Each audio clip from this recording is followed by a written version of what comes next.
3వ ఉపవాస దినంలో దేవుని వాక్యంలోనికి మనం వెళ్దాం. చాలా సమయం అయింది. మొదటిగా దేవుని నామానికి మహిమ, రెండవదిగా చేరువచ్చి మీ అందరికీ కూడా ప్రభు నామం పేరిట వందనాలు. గడిచిన 2 దినాలు మనము వాక్య ధ్యానంలో మొదటి దినము యోసేపు జీవితంలో దేవుడు ఎలాంటి ఆశీర్వాదాన్ని ఇచ్చారో చూసాము. రెండవ దినం దేవుడిచ్చిన ఆ అభివృద్ధిని, ఆశీర్వాదాన్ని కోల్పోయిన ఎఫ్రాయిము జీవితాన్ని మనం చూసాం. అయితే ఈ 3వ దినాన్ని ఏంటి ప్రభు అని చిత్తమని నేను ప్రార్థన చేస్తూ రాగా దేవుడు నా హృదయంలో పెట్టిన కొన్ని తలంపులను మీ మధ్యలో పంచుకోవడానికి నేను సిద్ధపడి ఉన్నాను. లూకాసు వార్త 15వ అధ్యాయము. యేసుక్రీస్తు ప్రభువారు కొన్ని ఉపమానాల రీతిగా ఆయన శిష్యులకు బోధించుకుంటూ ఆయన అనేకులకు ఆయన ఉపమానాల ద్వారా పరలోక రాజ్య మర్మములను బయలుపరుస్తూ వచ్చారు. దానిలో ఒక భాగముగా మనందరికీ సుపరిచితమైన లేఖన భాగమే లూకాసు వార్త 15వ అధ్యాయము 11 నుంచి 32 వచనాల్లో తప్పిపోయిన కుమారుని యొక్క సమకూర్పు అనేది మనం చూస్తాం. ఈరోజు ఎఫ్రాయిము తప్పిపోయాడు, ఏ సిచ్యువేషన్స్లో తప్పిపోయాడో నిన్నటి దినాన్ని మనం చూస్తూ వచ్చాం. ఎన్ని రకాలుగా దేవునికి అవిధేయ స్థితి చూపిస్తూ ఎఫ్రాయిం తొలగిపోతూ వచ్చాడో, ఆయన కృపను ఎలా నిరర్ధకం చేసుకున్నాడో మనం చూస్తూ వచ్చాం. అయితే ఆ తప్పిపోయిన కుమారుణ్ణి నువ్వు నా ముద్దు బిడ్డవి, నా జ్యేష్ఠ కుమారుడివి అని పిలుచుకున్న దేవుని యొక్క ప్రేమను మరలా తిరిగి మనం పొందుకోవాలంటే ఏంటి, మనము ఎట్టి రీతిగా మారుమనసు పొందాలి అన్నది ఈరోజు మనము నేర్చుకోబోయే అంశం. ఎట్టి రీతిగా మన హృదయాన్ని మార్చుకుని దేవుని తట్టు మరలాలి అన్నది ఈరోజు మనం నేర్చుకోబోయే అంశము. దాని కొరకు లూకాసు వార్త 15వ అధ్యాయము 11వ వచనం నుంచి నేను చదువుతా ఉన్నాను. మరియు ఆయన ఇట్లా, నేను ఒక మనుషునికి 2 కుమారులుండిరి. ఆమేన్, ప్రైజ్ గాడ్. ఒక మనుషునికి 2 కుమారులు ఉండిరి. ఒక మనుషునికి 2 కుమారులు ఉండిరి. ఆ మనుషుని మనము ఆ మనుషుని ప్లేస్లో తండ్రి అయిన దేవుని పెట్టుకుందాం. దేవునికి 2 కుమారులు ఉన్నారంట. యోసేపు కూడా 2 కుమారులు చూసాం కదా, మనష్షే, ఎఫ్రాయిం. అలాగే యెహోవా దేవుణ్ణి గనక, తండ్రి అయిన దేవుణ్ణి గనక ఈ మనుషుని ప్లేస్లో మనం పెట్టుకుంటే 2 కుమారులు ఉన్నారు. ఆ 2 కుమారులలో చిన్నవాడు గురించి ఇక్కడ రాయబడి ఉంది. 12వ వచనం. వారిలో చిన్నవాడు, తండ్రి ఆస్తిలో నాకు భాగము, తండ్రి ఆస్తిలో నాకు వచ్చు భాగం ఇమ్మని తన తండ్రిని అడుగగా అతడు వారికి తన ఆస్తిని పంచిపెట్టెను. తండ్రికి చాలా ఆస్తి ఉంది. ఆ ఆస్తిలో 2 కుమారులు కాబట్టి 2కి రావాల్సిన ఆ భాగాల్ని పంచిపెట్టమని తన చిన్న కుమారుడు అడుగుతా ఉన్నాడంట. సో ఈ చిన్న కుమారుడు ఎందుకు ఇలా అడుగుతున్నాడు అని గనక మనం ఒకసారి ఆలోచన చేస్తే, యాక్చువల్గా ఆస్తి పంపకాలు అనేవి ఎప్పుడు జరుగుతాయి? పాత నిబంధన ప్రకారమైన, ఇప్పుడు జనరల్గా మనం ఆలోచించే మన లైఫ్ స్టైల్స్లో అయినా మనం చూస్తే తండ్రి చనిపోతున్నప్పుడు ఆస్తి భాగాలు పంచుతారు. ఇంకా మరణావస్థలోకి వచ్చినప్పుడు వారి ఆస్తి పంపకాలు జరుగుతాయి. యాక్చువల్లీ చెప్పాలంటే పెద్ద కుమారుడికి జ్యేష్ఠత్వపు హక్కు ఉంటుందని మనం చూసాం. మనష్షేకి రావాల్సిన ఆ జ్యేష్ఠత్వపు హక్కుని యాకోబు ఎఫ్రాయింకి ఇచ్చారు అని, ఎక్కువగా ఆశీర్వదింపబడ్డాడని మనం చూసాం ఎఫ్రాయిం గురించి. అయితే తండ్రి ఆస్తిని భాగాలు చేసినప్పుడు రెండింతల ఆస్తి జ్యేష్ఠ కుమారుడికి వెళ్తుంది. అంటే ఒక 3 భాగాలు చేశారనుకోండి, ఆస్తిని 2 భాగాలు పెద్ద కుమారుడికి వెళ్తుంది, 1 భాగం చిన్న కుమారుడికి వస్తుంది. అందుకే జ్యేష్ఠత్వపు హక్కు అనేది చాలా ఇంపార్టెంట్. అది ప్రథమ కుమారుడికే దక్కిద్ది. కానీ ఆ జ్యేష్ఠత్వపు హక్కులో ఎఫ్రాయిము, చిన్నవాడైన ఎఫ్రాయింని దేవుడు నిలవబెట్టారు అని మనం చూసాం. సో ఇక్కడ కూడా చిన్న కుమారుడు అడుగుతున్నాడంట, తండ్రి నాకు ఆస్తి పంచిపెట్టి ఇచ్చేసేయండి, నాకు ఎంత వస్తుందో అంతా మీరు పంచి ఇచ్చేసేయండి అని అడుగుతున్నాడంట. అంటే ఇక్కడ మనం ఏం అర్థం చేసుకోవచ్చు? తండ్రి ఇచ్చే వరకు ఆగల. ఎందుకు ఆగలేదు? నా ఆస్తి నాకు దక్కాల్సిన ఆస్తి అంతా నాకు ఇచ్చేయండి, నేను పట్టుకుని పోతాను. ఎందుకు పోతానంటున్నాడు అంటే, తండ్రి తన దృష్టిలో తండ్రి మీద ఉన్న ఆ ప్రేమ, ఆ గౌరవము, ఆ మమకారము, ఆయనతో ఉన్న రిలేషన్షిప్ ఈయనకి అవసరం లేకపోయింది. దూరంగా వెళ్ళిపోవడానికి ఇష్టపడుతున్నాడు. సో ఇష్టపడుతూ చెప్తున్నాడు, తండ్రి నా భాగం నాకు ఇచ్చేసేయి అన్నప్పుడు నాకు చాలా ఆశ్చర్యం అనిపించింది. వెంటనే అతడు అడగగానే తండ్రి తన ఆశను పంచిపెట్టేశారంట. యాక్చువల్లీ మనమైతే ఏమంటాం, నువ్వు అసలే దారి తప్పిపోయి ఉన్నావు, నువ్వు సరైన రీతిలో లేవు, నీకు ఆస్తి ఇస్తే ఖచ్చితంగా పాడు చేసేస్తావు, కాబట్టి నేను ఇవ్వను అంటాం. మరి తండ్రి అనాలిగా నేను ఇవ్వను అని అనలేదంట. తండ్రి, ప్రేమగల తండ్రి పంచిచ్చేశాడంట. ప్రేమగల తండ్రి పంచిచ్చేశాడంట. మనం దీన్ని ఎలా అర్థం చేసుకోవచ్చు అంటే, ప్రతి ఒక్కరికి దేవుడు స్వచిత్తము అనేది ఒకటి పెట్టారు. సొంత ఆలోచనలు పెట్టారు, సొంత నిర్ణయాలు పెట్టారు, ఫ్రీడమ్ ఇచ్చారు, దేవుడు చాయిస్ ఇచ్చారు మనకి. మనల్ని ఎవరిని దేవుడు బంధించి ఉంచలేదు. దేవుడు నేను చెప్పినట్టే వినాలి, నేను చెప్పినట్టే చేయాలి, నేను ఇచ్చినప్పుడే తీసుకోవాలి అని ఏ రిస్ట్రిక్షన్స్ పెట్టలేదు దేవుడు. మనిషిని సృష్టించినప్పుడు, ఒక మనిషిని డిజైన్ చేసినప్పుడు దేవుడు చాయిస్ ఇచ్చారు. ఆదికాండం 1, 2 అధ్యాయాలు 3 అధ్యాయాలు మనం చదివితే 2వ అధ్యాయంలో అంటారు, దేవుడు జీవవృక్ష ఫలాల చెట్టు ఉంది, మంచి చెట్లు తెలియనిచ్చు వృక్ష ఫలాల చెట్టు ఉంది, అయితే నేను నీకు చాయిస్ ఇస్తున్నాను, నువ్వు ఆ మంచి చెడ్డల వృక్ష ఫలము తినిన దినాన్ని నిశ్చయంగా చనిపోతావు, కాబట్టి అది తినొద్దు అని చెప్పారు. తినొద్దని చెప్పారు, కానీ ఆ పండు కోసుకుని తింటున్నప్పుడు అవ్వని దేవుడు చూడలేదా అంటే చూశారు ఖచ్చితంగా. ఆయన కను దృష్టికి మరుగైనది ఏదీ లేదు. ఆమె కోసుకోవడం చూశారు, సాతాను మాట్లాడడం చూశారు, ఆ మాటలకు ప్రేరేపితురాలై ఆ ఫ్రూట్ను కోసుకోవడం చూశారు, తినడం చూశారు, ఇవన్నీ చూశారు. చూసి కూడా దేవుడు ఆపలేదు. ఎందుకు ఆపలేదు? మరి చూసినప్పుడే వచ్చేసి ఆపేయచ్చుగా మనకు అనిపిస్తుంది. అక్కడ అవ్వ తప్పు చేస్తుందని దేవుడు తెలుసుగా, వచ్చి ఆపేయచ్చుగా. ఆపలేదు. ఎందుకు ఆపలేదంటే తన సొంత చిత్త ప్రకారంగా అవ్వ డెసిషన్ తీసుకుంది. దేవుడు ఎప్పుడు ఫోర్స్ చేయరు. నీకు 2 చాయిస్లు ఇస్తారు, ఏది మంచి మార్గం బోధిస్తారు, చూస్ చేసుకోవాల్సిన ఆప్షన్ నీదే, నీ ఇష్టం. నువ్వు మంచి మార్గంలో నడవాలనుకుంటే నడవచ్చు, లేదా తప్పిపోవాలనుకుంటే తప్పిపోవచ్చు, అది నీ ఇష్టం. మరి ఆదాం తింటున్నప్పుడు దేవుడు చూడలేదా? చూశారు. ఇద్దరు ఫ్రూట్ తిన్నప్పుడు దేవుడు చూశారు. కానీ దేవుడు అక్కడ ఆ వృక్ష ఫలాన్ని పెట్టి ఒక ఆజ్ఞ ఇచ్చి వీళ్ళ ఆజ్ఞకు లోబడతారో లేదో అని టెస్ట్ చేసినప్పుడు వాళ్ళిద్దరూ దేవుని ఆజ్ఞకి లోబడకుండా అతిక్రమించి దేవుని కృపను వ్యర్థం చేసుకున్నారు. ఆయన కృపగల దేవుడు, ఆయన ఏదైతే చెప్పారో అది చేయకుండా వాళ్ళు తప్పిపోయారు. ఎఫ్రాయింతో దేవుడు నిబంధన చేశారు, ఆయన ఆశీర్వదించారు. ఎఫ్రాయిం కూడా తప్పిపోయాడు, ఈ కుమారుడు కూడా తప్పిపోయాడు. సో అందరినీ తప్పిపోయిన వాళ్ళని దేవుడు ఎందుకు చూపిస్తున్నారంటే, ఈరోజు మనం ఎక్కడ తప్పిపోయాము, మనకు కూడా దేవుడు సెల్ఫ్ విల్ అనేది ఇచ్చారు, స్వచిత్తం. దేవుని చిత్తం ఉంది, స్వచిత్తము ఉంది. ఏది కావాలో నువ్వు చూస్ చేసుకో. లేదండి ఈ లోకంలో మానవ పద్ధతులే నాకు కావాలి, విగ్రహ సంబంధితమైన ఆచారాలు, ఆ పద్ధతులు, పితృపారంపర్య ఆచారాలు, మూర్ఖత్వం, ఇవన్నీ నాకు అవసరం అనుకుంటే నీ ఇష్టం, అలాగే వెళ్ళిపోవచ్చు. విగ్రహారాధన చేసే వాళ్ళకి రూల్స్ ఉండవు. మీరు వెళ్ళి చూడండి, వాళ్ళు అప్పుడే గుడికి వెళ్ళి వస్తారు, అప్పుడే మంచి మంచి మూవీస్కి వెళ్తారు, క్లబ్స్కి వెళ్తారు, డ్యాన్సులు చేస్తారు. అక్కడ వాళ్ళకి అది పాపము అని ఎవ్వరూ చెప్పారా? హిందూస్లో ఉన్నప్పుడు మీరు సినిమాలకు వెళ్తే తప్పు అని ఎవరైనా చెప్పారా? సినిమాలు చూడడం తప్పు అని ఎవరైనా చెప్పారా? చెప్పరు. అది పాపం కాదు వారి దృష్టిలో. అలాగా సెల్ఫీల్లో ఎంజాయ్మెంట్లో వెళ్ళిపోతూ ఉంటారు, కాబట్టి అది అందరికీ అట్రాక్టివ్గా ఉంటుంది. ఆ పాపము మనిషికి సంతోషాన్ని ఇచ్చేదిగా కనబడుతుంది ఈ లోకంలో, కాబట్టి అది లాగుతూ ఉంటుంది. ఇప్పుడు ఈ చిన్న కుమారుని కూడా అలాగే లోకం లాగేసింది. ఈయన లోకాశలకు లోబడిపోయాడు. దేవుని దగ్గర ఉంటే, ఆయన ఇంటిలో ఉంటే, ఆయన చెప్పిన విధానంలో ఉండాలి. అదే దేవునికి దూరంగా వెళ్ళిపోతే తిని ఇష్టానుసారంగా జీవించవచ్చు. ఆస్తి ఇమ్మన్నాడంట, కొన్ని దినాలకి ఆ ఆస్తిని కూర్చుకున్నాడంట, దూర దేశానికి ప్రయాణం అయిపోయి అసలు తన ఆస్తిని దుర్వ్యాపారం వల్ల పాడు చేశాను.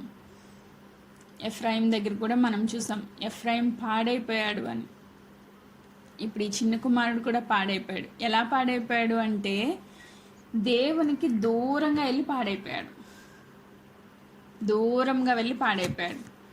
ఒక మాట చూద్దాం. ఎఫెసీయులకు రాసిన పత్రిక 2వ అధ్యాయము 12వ వచనం. 2వ అధ్యాయము 12వ వచనం. ఎఫెసీయులకు రాసిన పత్రిక.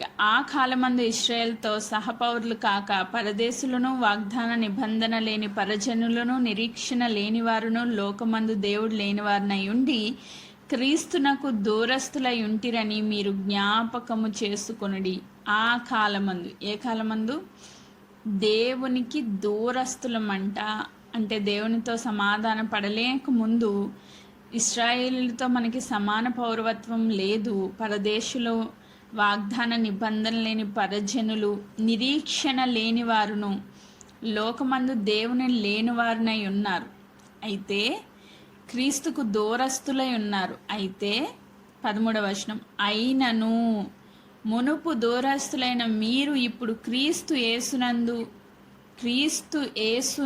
క్రీస్తు రక్తం వలన సమీపస్తులై ఉన్నారు. ఒకప్పుడు దూరస్తులము, బట్ ఆయన రక్త ప్రోక్షణ క్రిందకు వచ్చిన తర్వాత మనం ఏమయ్యామంటే సమీపస్తులం. అంటే దగ్గరగా వచ్చాం దేవుడికి. దేవునికి ఎంతో సమీపముగా వచ్చిన మనము మరలా దూరం అయిపోవడానికి రీజన్ ఏంటి అంటే పాపం. ఈ చిన్న కుమారుడు దేవునికి దగ్గరగా ఉన్నాడు కదా. తన కొడుకు, తండ్రికి ప్రియమైన కుమారుడు, ముద్దు బిడ్డ, జ్యేష్ఠ కుమారుడిగా ఎంచిన కుమారుడు. అయితే ఆయనకి దూరంగా వెళ్ళిపోవడానికి ఇష్టపడ్డాడంట. ఆయన రక్త ప్రోక్షణ క్రిందకు వచ్చిన తర్వాత కూడా మనం ఇటువంటి పాపాలు చేస్తూ ఉంటే, అన్య విగ్రహారాధనకు సంబంధించిన పాపములు, అన్య విగ్రహారాధననే కాదు, దేవుని కన్నా ఏదైనా ఎక్కువగా మనం ప్రేమిస్తూ విగ్రహంగా చేసుకుని దేవునికి సమీపంగా రాకుండా అడ్డుపడుతున్న ఏ సిచ్యువేషన్స్ అయినా మళ్ళా దేవునికి మనల్ని దూరం చేస్తూ ఉంటాయి. అలా పడిపోయిన వాళ్ళందరి జీవితాల్లో దేవుడి యొక్క ప్రేమ ఇప్పుడు మనం చూస్తూ ఉన్నాం. ఈ తప్పిపోయిన కుమారుడు విషయంలో మనం చూస్తున్నాం. దుర్వ్యాపారం చేశాడంట, దూరంగా వెళ్ళిపోయాడంట. దగ్గరగా ఉంటే మళ్ళీ తండ్రి చూస్తాడు, వాన్ చేస్తూ ఉంటాడు. పరిశుద్ధాత్మ దేవుని యొక్క స్వరాన్ని కూడా వినంత దూరంగా వెళ్ళిపోయాడు. వెళ్ళిపోయి ఏం చేశాడంట? దుర్వ్యాపారం చేశాడంట.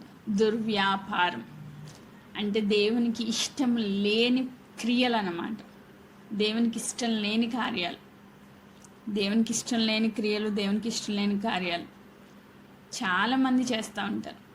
దేవుని వాక్యానికి విరుద్ధముగా అబద్ధాలు ఆడడం, లంచాలు తీసుకోవడం,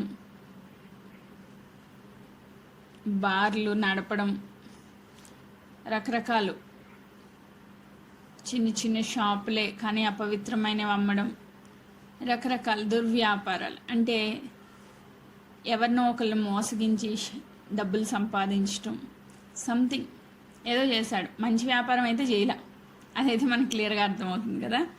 దుర్వ్యాపారం చేశాడంట, బాగా డబ్బు సంపాదించాలనుకున్నాడు, కానీ అంతా పాడు చేసుకున్నాడు.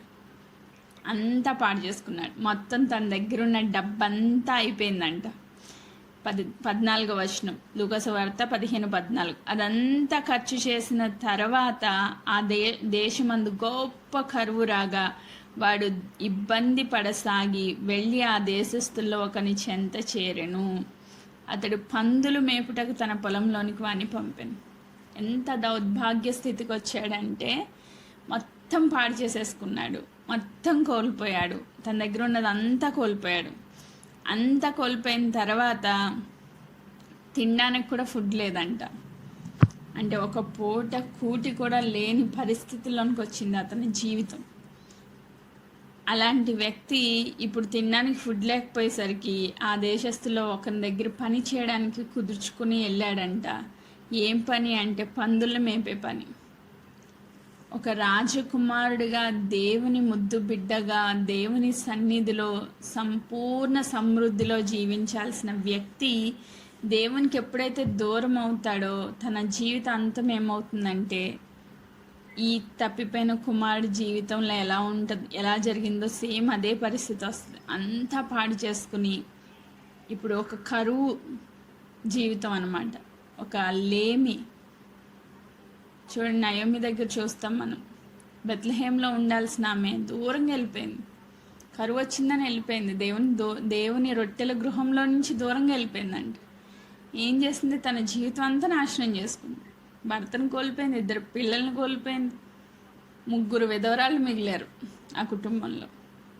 దేవునికి దూరంగా వెళ్తే మన జీవితంలో అభివృద్ధి ఏమో పక్కన పెడితే ఉన్నది కూడా కోల్పోతాం. ఏదో సంపాదించాలని చాలామంది జాబ్స్ కోసం ప్రార్థన చేస్తాం. జాబ్ వచ్చిన తర్వాత బిజీ కనిపించరు అసలు.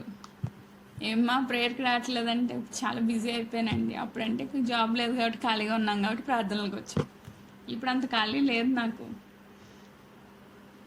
జాబ్లో బిజీ.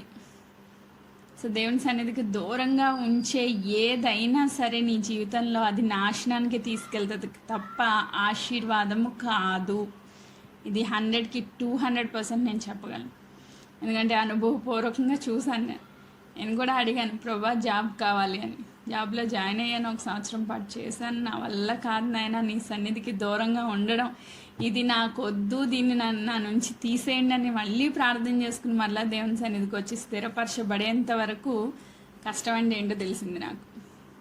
అందుకే అనుభవపూర్వకంగా చెప్తున్నాను, దేవుని సన్నిధిలో మనం ఉన్నప్పుడు అది కరువైనా, ఖడ్గమైనా, వ్యాధైనా, బాధైనా, ఏదైనా ఆయన ప్రేమలో మనం వేరుపారి ఫలిస్తాం తప్ప నాశనం అవ్వము. నువ్వు ఎంత సమృద్ధి అయిన చోటుకి వెళ్ళు, దేవుని సన్నిధి అక్కడ లేకపోతే చివరికి నీకు నాశనమే మిగులుతుంది. కాబట్టి ఈరోజు మనము ఈ చిన్న కుమారుడి జీవితంలో ఎంత నష్టపోయాడంటే, పందులు పొట్టు తినడానికి ఆశపడ్డాడంటే, కానీ అది కూడా తినలేకపోయాడు. 16వ వచనంలో అంటే, వాడు పందులు తిను పొట్టితో తన కడుపు నింపుకొన ఆశ పడెను గాని ఎవడును వానికి ఏమీ ఇయ్యలేదు. అట్లీస్ట్ ఆ పందులు పొట్టన తిందాం అనుకున్నాడండి, అది కూడా దొరకలేదు. ఇంకంతకన్నా అధ్వాన స్థితి ఏదైనా ఉంటుందా? ఈ మాట చదువుకుందాం. 2వ పేతురు పత్రిక 2వ అధ్యాయము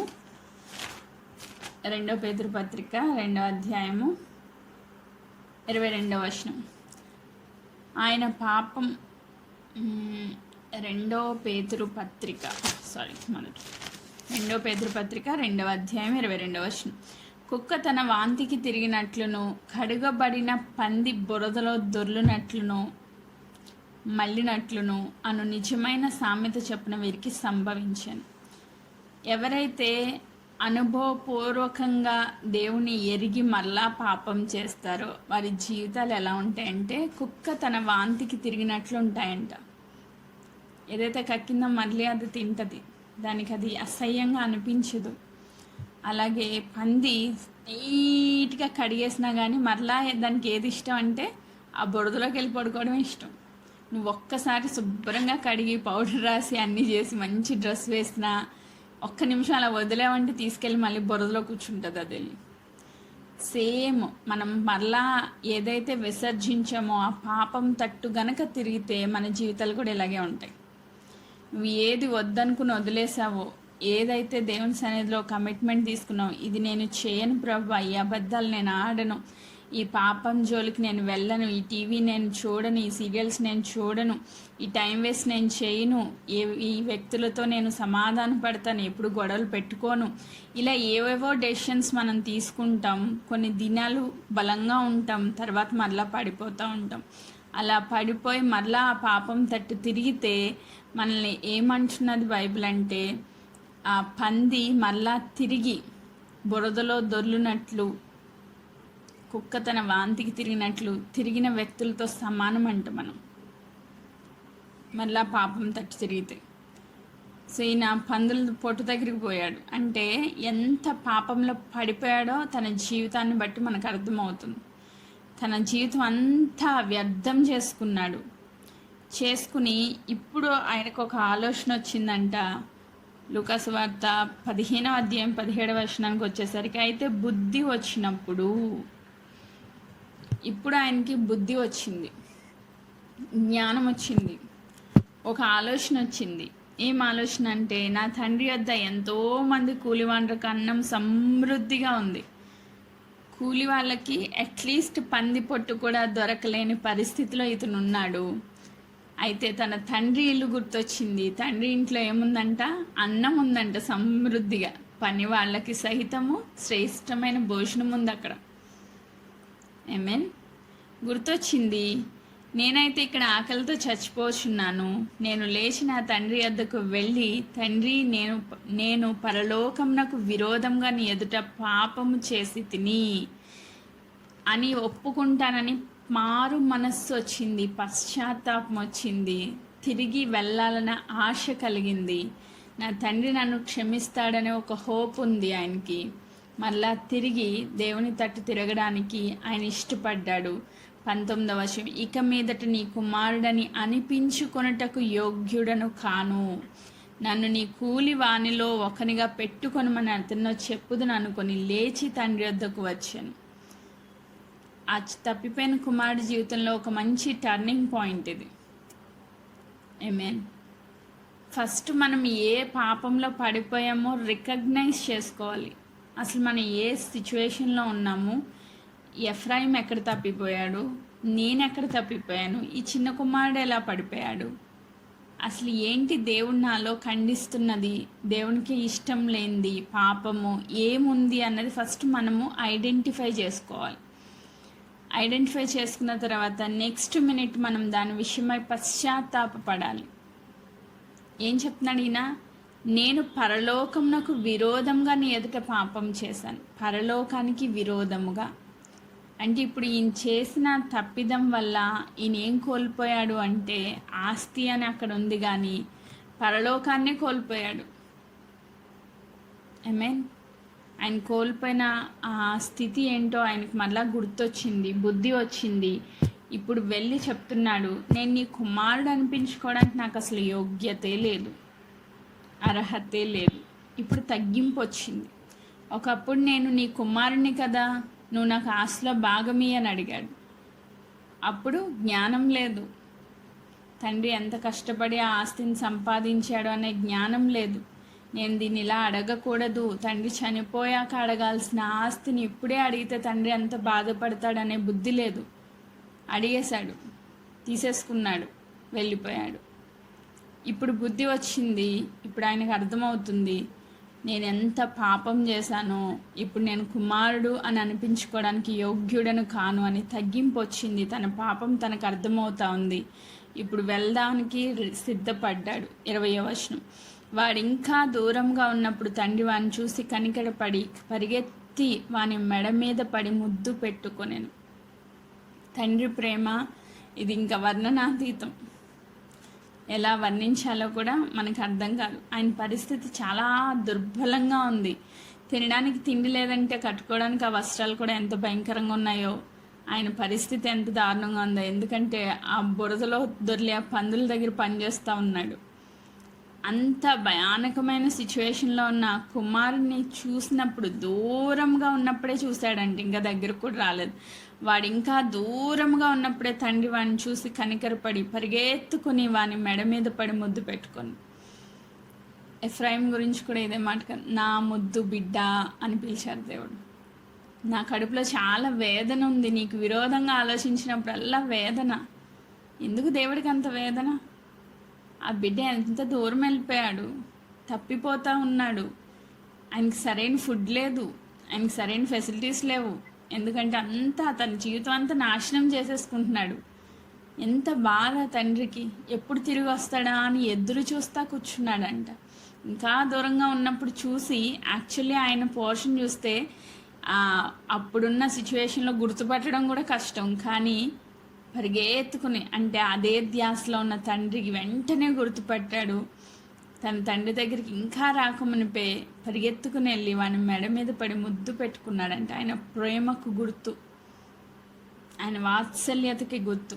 యాక్చువల్గా మనమైతే ఏం చేస్తాం, ఆ పొజిషన్లో, తండ్రి పొజిషన్లో మనం ఉంటే, ఎరా నీకు ఇప్పుడు బుద్ధి వచ్చిందా, ఎక్కడ పోయావు, ఆస్తి ఏం చేసావు, ఇన్నాళ్ళు ఎక్కడ పడి తిరిగావు, ఇలా క్వశ్చన్స్ అడుగుతాం మనమైతే. కానీ తండ్రి ప్రేమ ఒక్క క్వశ్చన్ కూడా అడగల. అక్కడ ఒక్క ఒక్క ప్రశ్న కూడా వేయలేదు. ఇంకా ఈయన అనుకున్నాడు నేను నా పాపాన్ని ఒప్పుకోవాలని, ఇంకా ఒప్పుకొని కూడా లేదు. ఒప్పుకోక ముందే ప్రేమ చూపిస్తా ఉన్నాడు తండ్రి. ఆమేన్. ఇప్పుడు మన మీద కూడా సేమ్ యాస్టిజ్. మనమేం ఒప్పుకోం మన పాపాలు, అవన్నీ అలా కప్పుకుని అలా కూర్చుని ఉంటాం. బట్ దేవుడు ఇంకా మన ఏళ్ళ ప్రేమ చూపిస్తానే ఉన్నారు. ఆమేన్. మనం పశ్చాత్తాపడకపోయినా, మారు మనసు పొందకపోయినా దేవుని కృప మనకి ఏమైనా దూరం అయిపోతుందా అంటే చూపిస్తానే ఉన్నారు. అందుకే ఇంకా చాలా లోకు చేస్తాం మనం దేవుణ్ణి.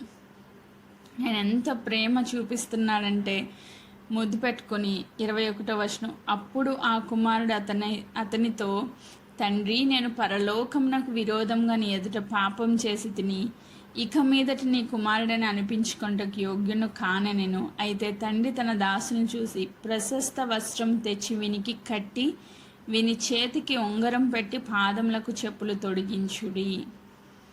ఈయన పాపాలు ఒప్పుకుంటా ఉన్నాడు, కన్ఫెస్ చేస్తూ ఉన్నాడు. ఇప్పుడు బాగానే బుద్ధి వచ్చిందారా నీకు? అన్నీ కోల్పోయాక నీకు జ్ఞానం వచ్చిందా? ఇన్ని రోజులు ఎందుకు గుర్తు రాలేదు నేనని ఏ క్వశ్చన్ లేదు. వెంటనే తండ్రి చేస్తున్న పనులు చూడండి. దాసులు పిలిచాడంట, ఫస్ట్ వస్త్రాన్ని మార్చేయమన్నాడంట, ప్రశస్త వస్త్రాలు తీసుకొచ్చి ధరింపజేయమన్నాడంట. నిజంగా వస్త్రము దేనికి గుర్తు అంటే రక్షణకి గుర్తు. తండ్రి నుంచి దూరంగా వెళ్ళిపోయిన వాళ్ళు ఏం కోల్పోతారంటే వాళ్ళ రక్షణను కోల్పోతారు. మొట్టమొదటిగా రక్షణ వస్త్రాలు ధరించుకోకుండా ఇప్పుడు ఆదాము అవ్వలు పాపం చేశారు, ఆజ్ఞ అతిక్రమించారు. తద్వారా వాళ్ళకి ఏం పోయిందంటే మహిమ వస్త్రం వెళ్ళిపోయింది. వాళ్ళు దిగంబర్లను అప్పుడు గుర్తించారు. అంటే వస్త్రం వెళ్ళిపోయింది, మహిమ వెళ్ళిపోయింది, దిగంబర్లు అయిపోయారు. ఈరోజు కుమారుడు కూడా దిగంబరిగా మార్చబడ్డాడు, దేవునికి దూరం అయిపోయి. అలా దిగంబరిగా మార్చబడిన ఆ బిడ్డ యొక్క జీవితాన్ని చూసినప్పుడు తండ్రి ఫస్ట్ ఏం చేశారంటే ప్రశస్త వస్త్రాలు ధరింపు చేశారండి. అంటే రక్షణతో అలంకరించారనమాట. ఎప్పుడు ఎవరు దేవుని సన్నిధికి వచ్చినా నిస్సందేహంగా క్షమించే దేవుడు మన దేవుడు. ఆమేన్. మన దేవుడు ఎలాంటి వాడంటే క్షమించే దేవుడు. కీర్తనల గ్రంథము 86వ అధ్యాయము, ఈ మాట ఒకసారి చదువుకుందాం. 86వ అధ్యాయము 5వ వచనం నేను చదువుతున్నా. కీర్తనలు 86:5. ప్రభువా, నీవు దయాళుడవు, క్షమించుటకు సిద్ధ మనస్సు గలవాడవు. క్షమించడానికి ఆయనకి ఏముంటుందంట? ఎప్పుడూ ఆయన మనసు సిద్ధంగా ఉంటుందంట. మన మనసు అయితే కోపించడానికి సిద్ధంగా ఉంటుంది, క్షమించడానికి కాదు. కానీ దేవుని మనసు ఎంత మంచి మనసు అయితే క్షమించడానికి ఎప్పుడు సిద్ధంగా ఉంటుందంట. నీకు మొర్ర పెట్టిన వారందరి ఎడల కృపాతిశయం గలవాడు. ఆయన అయ్యా నేను పాపిని అని ఎవరైతే ఒప్పుకుంటారో వారి ఎడల కృప చూపించే దేవుడు, కృపచేత రక్షించే దేవుడు, రక్షణ వస్త్రాల్ని ధరింపజేసే దేవుడు. ఈ బైబిల్ గ్రంథంలో వస్త్రాల గురించి చాలా చోట్ల రాయబడి ఉంటుంది. ఉల్లాస వస్త్రము, నీతి వస్త్రము, పెండ్లి కుమార్తె వస్త్రము, రక్షణ వస్త్రం, మహిమా వస్త్రము, తెల్లని వస్త్రాలు. ఇట్లా ఆ వస్త్రాలన్నీ కూడా ధరింపజేయాలని దేవుడు ఆశపడతా ఉన్నాడు. ఎప్పుడు ఆయనకి సమీపంగా వస్తే, నువ్వు దూరంగా వెళ్ళిపోతే నీ రక్షణ కోల్పోతావు, నీ దిగంబరుగా మార్చబడతావు. కానీ ఎప్పుడైతే దగ్గరికి వస్తామో, పశ్చాత్తాపడతామో, మన పాపాలు ఒప్పుకుంటామో, వెంటనే ఆయన రక్షణ వస్త్రాలను ధరింపజేసి మన పాపాలన్నీ కప్పేస్తాడంట. ఆయన మన పాపాలన్నీ కప్పేస్తారు. ఆదికాండం 3వ అధ్యాయంలో కూడా చూస్తాం. ఆదాము అవ్వలు పాపం చేసినప్పుడు ఏం చేశాడు దేవుడు? ఒక గొర్రె పిల్లను వధించి, అక్కడే యేసుక్రీస్తు ప్రభువారు వధింపబడ్డారు, వధించి ఆ గొర్రెపిల్ల యొక్క ఆ కచ్చడములు చేసి ఆ చర్మపు చొక్కాయలను చేసి తొడిగించారంట. ఆ దిగంబరత్వాన్ని అలాగే ఉంచి బయటికి గెంటేలేదు ఆయన, దాన్ని కప్పి పంపించారు. అయితే ఈరోజు మళ్ళా తిరిగి దేవుని దగ్గరికి వస్తే ప్రశస్తమైన వస్త్రాలు ధరింపజేయడానికి ఆయన సిద్ధంగా ఉన్నాడంట. ఒక పాపి మారు మనసు పొందితే చాలు ఆయనకి. ఒక పాప ఏం చేయాలంట? మారు మనస్సు పొందాలి. అప్పుడు దేవుడు ఎంతో సంతోషిస్తారు. ఒక పాపి మారు మనసు పొందితే ఆయనకి చాలా సంతోషం. హెస్కేల్ గ్రంథం 33వ అధ్యాయము ఈ మాట కూడా చదువుకుందాం. హెస్కేల్ గ్రంథం 33వ అధ్యాయము 10వ వచనం. నరపుత్రుడా, ఇశ్రాయేలీయులకు ఈ మాట ప్రకటింపుము. మా పాపదోషములు మా మీద పడి ఉన్నవి, వాటి వల్ల మేము క్షీణించుచున్నాము. మేమెట్లు బ్రతుకుదుమని మీరు చెప్పుకొని మాట నిజమే. కాగా వారితో ఇట్లనము, నా జీవం తోడు దుర్మార్గుడు మరణం నొందుట వల్ల నాకు సంతోషము లేదు. దేవుడు అనుకుంటున్నారంట, వీళ్ళ పాపదోషాల వల్ల క్షీణించిపోతున్నారు, వాళ్ళు అలా చనిపోవడం వల్ల నాకు సంతోషం లేదు. దుర్మార్గుడు తన దుర్మార్గత నుండి మరలి బ్రతుకుట వలన నాకు సంతోషము కలుగును. సో మీరెందుకు అలా చనిపోవాలి? అలా చనిపోతే నాకు సంతోషం లేదు. మీరు మరలా వచ్చి మీరు బ్రతకాలి. దేవుని సన్నిధికి వచ్చి ఆ వస్త్రాలను ధరించుకొని, రక్షణ వస్త్రాలతో అలంకరింపబడి మీరు తిరిగి బ్రతకడం వల్ల దేవునికి ఏమొస్తుందంట? సంతోషం వస్తుంది. ఇప్పుడు ఈ కుమారుడు వెళ్ళిపోయిన రోజులు తండ్రి హృదయంలో బాధ, వేదన, దుఃఖం. ఒక్కసారి కుమారుని చూడగానే ఆయన వస్త్రాన్ని ధరింపచేసి ఆ పాపాన్ని అంతటిని తుడిచివేసి క్షమించేసి ఎంతో సంతోషం తండ్రికి కలుగుతూ ఉంది. ఆమేన్. ఎంతో సంతోషిస్తూ ఉన్నాడు. రెండవదిగా ఆయనకి ఇచ్చిన ఆధిక్యత ఏంటంటే ఉంగరం పెట్టమన్నారు. మొదటిగా రక్షణ వస్త్రాలు ధరింపజేశాడు. రెండవదిగా ఉంగరం పెట్టమన్నారు. ఉంగరం దేనికి గుర్తు అంటే అధికారానికి గుర్తు. మరి కుమారుడు కదా, యాక్చువల్గా ఆయన చేసిన పనులకి అధికారం మరలా ఇస్తారా? ఆయన ఏం అడిగాడు? అట్లీస్ట్ మీ యొక్క పని వాళ్ళలో ఒక పనివాడిగా నన్ను చేర్చుకో తండ్రి అని అడుగుతున్నాడు. కానీ తండ్రి యొక్క ప్రేమ ఎంత ఉన్నతమైనదంటే, నువ్వు పనివాడివి కాదు, నువ్వు నా కుమారుడవు, నేను మళ్ళా నీకు అదే అధికారాన్ని ఇస్తున్నానని చెప్పి ఉంగరం పెట్టారంట. ఆ మలిన వస్త్రాలు తీసివేసి ప్రశస్త వస్త్రాలు ధరింపచేసి ఉంగరాన్ని పెట్టాడు, అధికారాన్ని ఇచ్చాడు. ఆమేన్. Praise God. మనం పాత నిబంధనలో చాలా చోట్ల ఇది చూస్తాం. జెరుబ్బాబెలు, నువ్వు ముద్ర ఉంగరంగా నేను నిన్ను చేస్తానంటారు. ఎస్తేర్ దగ్గర చూస్తాం. హామాన్కి వ్యతిరేకంగా పత్రికలు రాయించి, హామాను యూదులకు వ్యతిరేకంగా పత్రికలు రాయించి ముద్రా ఉంగరంతో ముద్రించి పంపించేశాడంట. మరి దాన్ని త్రిప్పివేయడం ఎవరి తరం కాదు. మళ్ళా వీళ్ళు వేరే పత్రికలు రాయించి మళ్ళా రాజు ఉంగరంతో ముద్ర వేసి పంపిస్తే తప్ప అవి క్యాన్సిల్ అవ్వాల. అంటే ఒక అధికారానికి సూచనగా ఉంది. ఎప్పుడైతే మనం దేవునికి దూరంగా వెళ్ళిపోతామో, ఆయన ఇచ్చిన పరిశుద్ధాత్మ యొక్క నింపుదల, ఆయన యొక్క అధికారము, ఆత్మలో మనకు వచ్చిన అధికారం, నజరేయుని యేసు నామములో మనకు వచ్చిన అధికారం కోల్పోతూ ఉంటాం. మళ్ళా తిరిగి దేవుని తట్టు తిరిగినప్పుడు ఆయన రక్షణతో అలంకరించడమే కాదు, ఆయన నామంలో మనకి అధికారం ఇవ్వబడుతుంది. ఆమేన్. Praise God. యేసు నామంలో ఉన్న శక్తిని మనం ధరించుకుంటాం, ఆ అధికారాన్ని మనం పొందుకుంటాం. యేసు నామంలో ప్రార్థన చేసినప్పుడు దయ్యాలు వణుకుతాయి, రోగాలు స్వస్థపరచబడతారు, పాపాలుంటే క్షమించబడతాయి. ఆ గొప్ప అధికారాన్ని దేవుడు కుమారులుగా మనకి ఇచ్చి ఉన్నారు. ఆమేన్. Praise God. రెండవది అధికారం ఇచ్చారు. మూడవది పాదములకు చెప్పులు తొడిగించండి అంటున్నారు. దేవునికి దూరంగా వెళ్ళిపోతే ఏమైపోయినాయి అంట? పాదాలకు చెప్పులు కూడా లేవంట. అంత దౌర్భాగ్య స్థితిలోనికి వెళ్ళిపోయాడు ఈ కుమారుడు.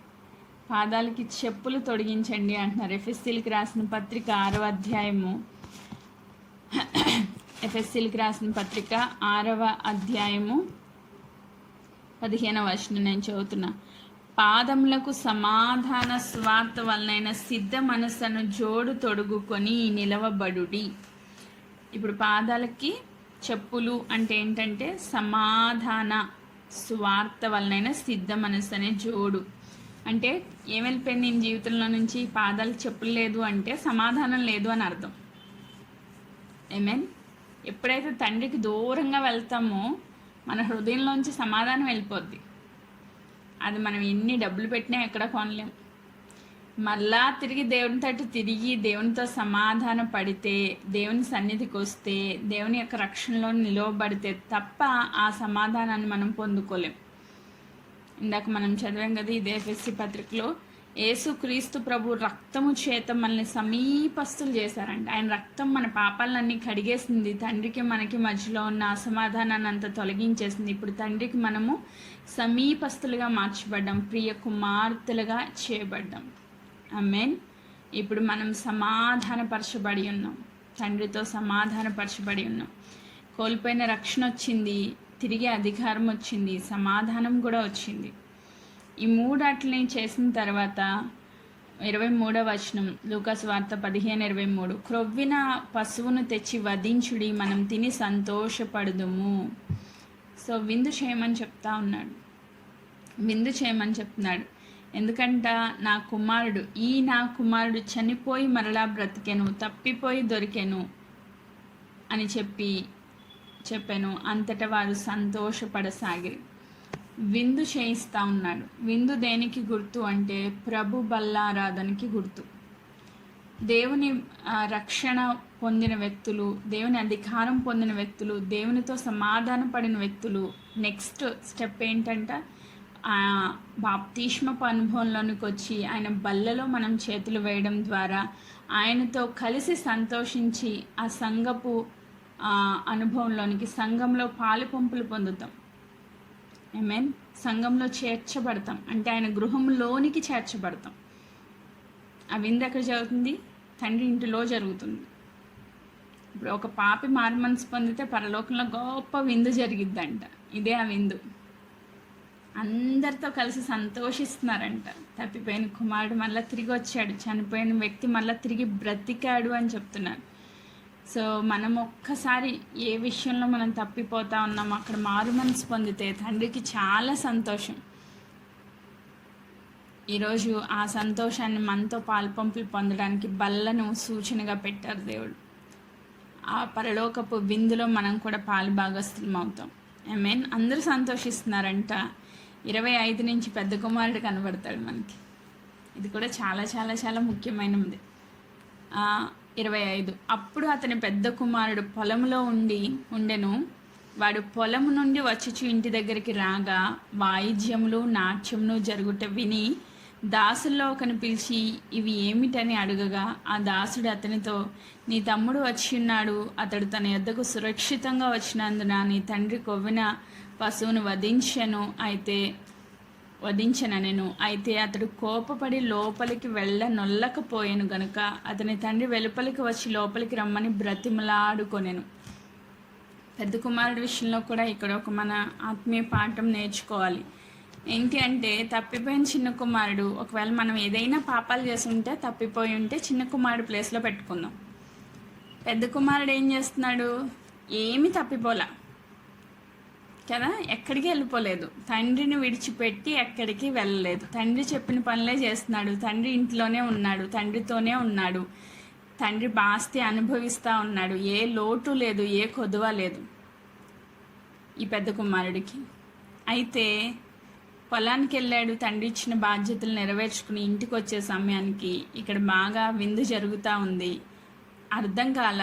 పనివాడిని పిలిచి అడుగుతున్నాడంటే ఏం జరుగుతుంది, ఎందుకు ఈ విందు చేస్తున్నారంటే, నీ తమ్ముడు వచ్చాడు సురక్షితంగా, అందుకే ఈ విందు జరుగుతుందంటే ఆయనకి ఏమొచ్చిందంట? కోపం వచ్చిందంట. పెద్ద కుమారుడికి ఏమొచ్చిందో కోపం వచ్చి లోపలికి వెళ్ళలేదంట. తండ్రి ఇంటి లోపలికి వెళ్ళలేదు, బయట ఉండిపోయాడు. తండ్రి ఇంటి లోపలికి వెళ్ళలేదు, బయట ఉండిపోయాడు. ఇప్పుడు బయటకు పోయినోడు లోపలికి వచ్చాడు, లోపల ఉన్నవాడు ఎక్కడున్నాడు? బయటికి వెళ్ళిపోయాడు. వీళ్ళిద్దరూ ప్రజెంట్ పరిస్థితి మీరు చూడండి. తప్పిపోయిన కుమారుడు బయటికి వెళ్ళిపోయినోడు లోపలికి వచ్చాడు, మారుమనసు పొందాడు, పశ్చాత్తాపడ్డాడు, తను చేసిన తప్పులు ఒప్పుకున్నాడు, తండ్రిని వేడుకున్నాడు, తిరిగి మరలా రక్షణ పొందుకున్నాడు, అధికారం పొందుకున్నాడు, సమాధాన పడ్డాడు, లోపలికి వచ్చి తండ్రితో కలిసి సంతోషిస్తూ ఉన్నాడు. అయితే పెద్ద కుమారుడు ఎప్పుడూ తండ్రితోనే ఉన్న వ్యక్తి ఆ క్షణాన్ని సహోదరుని మీద కోపపడి బయట ఉండిపోయాడంట. తండ్రి వెళ్ళి బతిమాలుతా ఉన్నాడు, నువ్వు లోపలికి రా అని చెప్పి. 29, అందుకు అతడు తన తండ్రితో, ఇదిగో ఇన్ని ఏండ్ల నుండి నిన్ను సేవించుచున్నానే, నీ ఆజ్ఞను ఎన్నడూ మీరలేదే, అయినను నా స్నేహితులతో సంతోషపడినట్లు నీవు నాకెన్నడూ ఒక మేక పిల్లనైనను ఇయ్యలేదు. అయితే నీ ఆస్తిని వేశ్యలతో తినివేసిన నీ కుమారుడు రాగానే వీని కొరకు క్రొవ్విన పశువును వధించితివని చెప్పాను. ఆయనకి చాలా కోపం వచ్చింది, బాధ కూడా వచ్చేసింది. ఎందుకంత బాధ వచ్చిందంటే నేను నీ మాటే వింటున్నాను, నిన్ను విడిచిపెట్టి ఎక్కడికి వెళ్ళలే, నువ్వు చెప్పిన మాటలో ఒక్కటి కూడా మేరలేదు, అయినా నా స్నేహితులతో కలిసి సంతోషించినట్టు నాకు ఎప్పుడూ విందు చేయలేదు నువ్వు. బట్ ఇప్పుడు తప్పిపోయిన నీ చిన్న కుమారుడు వచ్చేసరికి విందు చేస్తున్నావు అంటే అక్కడ ఏమొచ్చింది? అసూయ వచ్చింది, కోపం వచ్చింది, శరీరం లేచింది. తండ్రి క్షమించినట్లుగా పెద్ద కుమారుడు చిన్నవాడిని క్షమించలేకపోయాడు. తండ్రితోనే ఉన్నాడు కానీ తండ్రి గుణలక్షణాలు రాలా. తండ్రితో ఉన్నాడు కానీ తండ్రి యొక్క మనస్సు పెద్ద కుమారుడికి లేదు. తండ్రి ఎంత ప్రేమమయుడో పెద్ద కుమారుడిలో ఆ ప్రేమ లేదు. సహోదరుని మీద కోపపడివాడు ఇంకా చీకట్లోనే ఉన్నాడని వాక్యం సెలవిస్తుంది 1 యోహాను పత్రికలో. సహోదరుని మీద కోపపడివాడు, ఆయాసపడివాడు, దుఃఖపడివాడు, సహోదరుని ప్రేమించలేనివాడు, ఆడి పాపే అయి ఉండొచ్చు, వాడు మార్పు చెందాడన్నప్పుడు మనం క్షమించాలి, ప్రేమించాలి, ఆహ్వానించాలి. కానీ ఆ స్థితిలో పెద్ద కొడుకు లేడు. అంటే తండ్రితో ఉన్నాడు కానీ మారు మనసు లేని నీతిమంతుడు అనమాట. మారు మనస్సు అక్కర్లేని నీతిమంతుడిగా ఉన్నాడు. ఈరోజు మనమందరం కూడా ఈ పెద్ద కుమారుడు విషయంలో మేబీ సెట్ అవ్వచ్చు. నువ్వు దేవునికి వ్యతిరేకంగా ఏం తప్పులు చేయకపోవచ్చు, కానీ తండ్రికి ఉన్న హృదయము నీకుందా? నాకు ఉన్నదా? తండ్రికి ఉన్న ప్రేమ మనలో ఉందా? తండ్రి లాగే మనం కూడా రెస్పాండ్ అవుతున్నామా? ఒకవేళ మనలో కూడా అసూయ, ద్వేషము, కోపము, మత్సరము ఇలాంటి ఇంకా ఉంటే పెద్ద కుమారుడు ఎక్కడ ఆగిపోయాడంట? పరలోకంలోకి ఎంటర్ అవ్వలా, తండ్రి ఇంట్లోకి ఎంటర్ అవ్వలా, బయటే ఉండిపోయాడంట. తండ్రి ఎంత బ్రతిమలాడినా ఆ కుమారుడు వచ్చినట్లుగా లేదు, ఇంట్లో ప్రవేశించినట్లుగా లేదు. రాయబడలేదే మాట 31. అందుకు అతడు, కుమారుడా, నీవెల్లప్పుడూ నాతో కూడా ఉన్నావు, నావన్నీ నీవే, మనం సంతోషపడి ఆనందించుట యుక్తమే.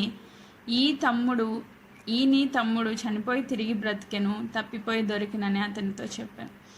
ఆయన తప్పిపోయి మళ్ళీ తిరిగి వచ్చాడు కాబట్టి ఇప్పుడు సంతోషిస్తున్నాం. బట్ నావన్నీ నీవే కదా, నాదంతా నీదే కదా అని చెప్పినా కూడా ఆయన సమాధానపరచబడలేదు. కాబట్టి అతను లోపలికి వచ్చినట్లుగా రాయబడలే.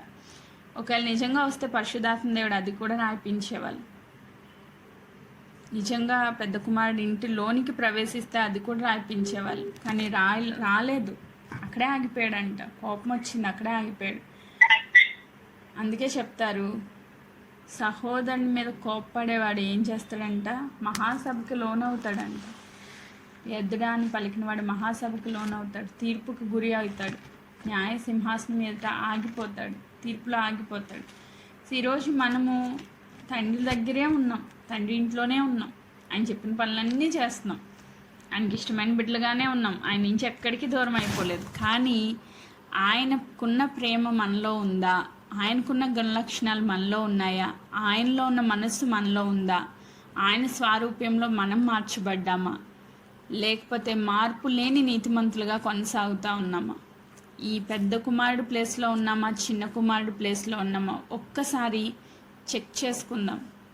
మరి నాకు అసలు ఏ తలంపు లేదు ఈ 3 దినాలు మరి ఏ వాక్యం పంచుకోవాలని. దేవుడు చూపిస్తూ వచ్చింది మాత్రమే నేను మీ ఎదుట పెడుతున్నాను.